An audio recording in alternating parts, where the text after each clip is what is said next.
جب ہر چیز آپ کو پریشان کرنے لگے تو یہ اس بات کی نشانی ہے کہ آپ کسی کو یاد کر رہے ہیں۔ نفسیات کا کہنا ہے کہ جو لوگ آپ سے جھوٹ بولتے ہیں وہ آپ سے بات کرتے ہوئے اوپر یا نیچے دیکھیں گے۔ 70% لوگ پرانے گانوں سے لطف اندوز ہوتے ہیں کیونکہ ان کی یادیں وابستہ ہوتی ہیں۔ ذہین لوگوں کی زیادہ تر ہینڈ رائٹنگ خراب ہوتی ہے۔ اس کی وجہ یہ ہے کہ وہ بہت تیزی سے سوچتے ہیں۔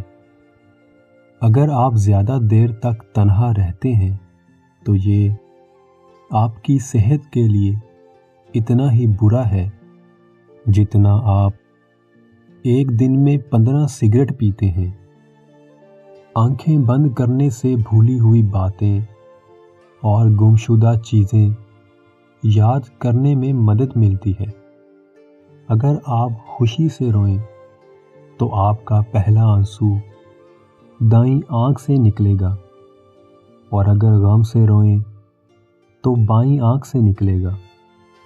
جب ہم کسی ایسے انسان کو دیکھتے ہیں جس سے ہم پیار کرتے ہیں تو ہماری آنکھ میں موجود سیاہ دائرہ 45% بڑا ہو جاتا ہے۔ 1 منٹ کا غصہ انسان کے مدافعتی نظام کو 4 سے 5 گھنٹے تک متاثر کر سکتا ہے۔ جو لوگ بہت تیزی سے کسی کو میسیجز کرتے ہیں وہ انہیں بہت پسند کرتے ہیں۔ سب سے زیادہ کامیاب اور امیر لوگ اتنے ہی ذہین اور عقل مند سمجھے جاتے ہیں۔